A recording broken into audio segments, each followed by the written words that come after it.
Hey y'all, welcome to Camirra's Kitchen. Today we are making jerk chicken stuffed Alfredo pasta shells with spinach. This is quick, easy, and delicious.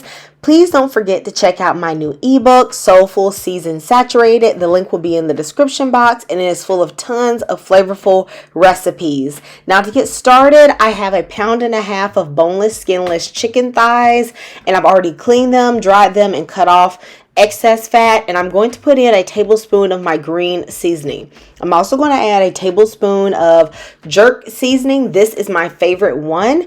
Now I'm not going to add any more oil because there's already oil in the seasonings and the green seasoning. And so I am going to go ahead and put in 1.5 teaspoons of dry jerk seasoning as well. And this one is low sodium. There is already salt in the wet jerk marinade, so you do not need to add any additional salt in my opinion. Now, while that is marinating for about 10 minutes at room temperature, I took about 1/4 of an onion and I'm going to dice this up for our Alfredo sauce.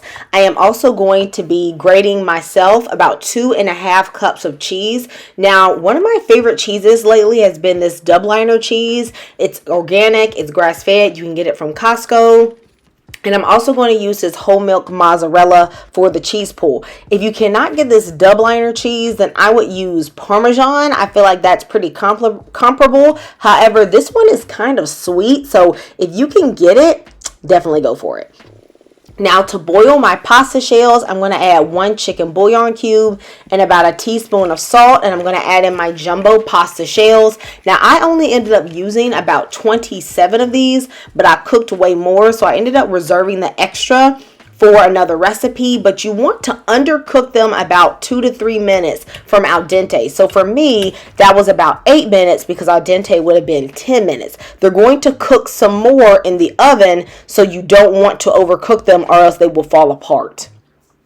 Now we're going to start making our chicken, and so I'm going to put in some butter and a little bit of avocado oil with some thyme to season the oil, and I'm going to start putting in my chicken thighs. Now I let them sit at room temperature because you don't want to put cold meat in a hot pan or else it will become tough. So make sure you really do let it sit. I'm going to cook it for about 4 to 5 minutes on each side until it is thoroughly cooked. If you use chicken breast for this recipe, simply adjust the cook times, but you do need to make sure that it is cooked all the way. Now you're going to start seeing this chicken get brown really quickly. Don't let that fool you into thinking it is done because it's brown from the seasoning, but it's not necessarily cooked all the way. So you really need to go with the cook times here. Once I finish cooking my chicken, I'm going to take it out, and then I'm also going to saute my onions in this same oil. Now, all of y'all that be cleaning the pan all the time, especially if you don't have burnt spices, I don't know what you're doing. The flavor is there in that pan already. I am going to take out the thyme because I don't need that anymore, and I'm going to put 1 tablespoon of flour in there, and I'm going to let that toast in all of the seasoning. Now, if you have burnt seasoning, of course you should clean the pan, but if you cook your chicken at a medium temperature, that isn't going to happen in 10 minutes, okay? Now, I have a mixture of heavy cream and milk. I'm using about 2 cups of heavy cream and 1/2 cup of milk. You could also just use half and half, but in total you need 2.5 cups. I'm then going to add in 2 cups of the cheeses, and I'm going to put in about 1/4 of a teaspoon of white pepper, 1/4 of a teaspoon of jerk seasoning, about half of this Sazon packet, about 1/4 of a teaspoon of Vegeta, and of course, you can just salt and pepper to taste. At the end of the day, you really just have to taste it and see where yours is at. So specific measurements are not required. I'm also putting in about 1/4 of a teaspoon of garlic powder. Now my chicken has been resting, the juices have been collected on the plate, and now it's time to chop my chicken. Now you really could even eat the chicken just like this. Even if you don't want to make these shells, this chicken is delicious, but we're going to chop it up. Okay, we're going to get some small cubes of chicken, and that's going to just add all the flavor that you are looking for in these jerk shells. Now, if you've enjoyed this recipe so far, go ahead and give me the thumbs up and subscribe to this channel. I post weekly. Now, I have taken 15 ounces of spinach and I haven't added anything to it. I just stuck it in the microwave for 2 minutes to wilt. and to get soft.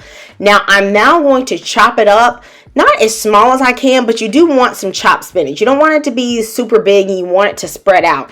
Now that steaming it in the microwave has let all this juice come out the spinach, and you don't need all that liquid. So give it a strong, a strong squeeze. Okay, this is where, you've been at the gym, you can show that you've been working out. Okay, squeeze it really hard, and you're going to toss all of that juice. I'm then going to put in 8 ounces of cream cheese, which I should have let sit at room temperature, but I didn't. So now I'm getting my arm workout again. All right, showing them what I've been doing up in there, And then I am going to mix together my spinach. It's a little bit wet, so I'm going to do this before I add the chicken to help loosen up the cream cheese. I'm going to add just a pinch of Vegeta. You could also just use salt and pepper. Then I'm going to add in all the chicken plus the juices. Now the juices got flavor, so you better not throw them juices away.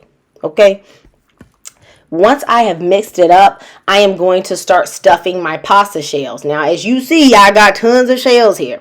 Now, as I said, I only ended up using 27 of the shells and saving the rest for another recipe. So I suggest making about 30 shells just in case, okay, that boiling them so that you don't have any leftovers.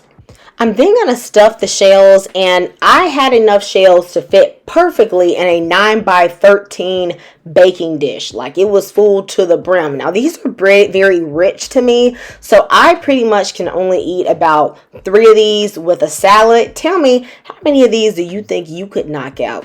Tell me. I know some of y'all got the greedy spirit, okay? How many you think you could throw down? Now, I'm going to cover all of this with the Alfredo sauce. And I'm going to make sure it's very well covered, because remember, these shells are slightly underbaked. Then I'm going to top it with the remaining cheese. I'm going to bake this at 350 degrees for 25 minutes or until it is bubbling over. After that time, you should see that the top is lightly browned and that the pasta will be fully cooked. Now, this is the meal right out the oven. It is gooey. It is delicious. It has a rich Alfredo and jerk flavor that you just wouldn't expect. Plus, you have the spinach in there. You guys are going to love this. Please make sure you don't forget to check out my ebook and let me know in the comments if you are going to try this recipe. Please don't forget that I love you and Jesus loves you. And I know I'm going to see you next time in Camirra's Kitchen. God bless and goodbye.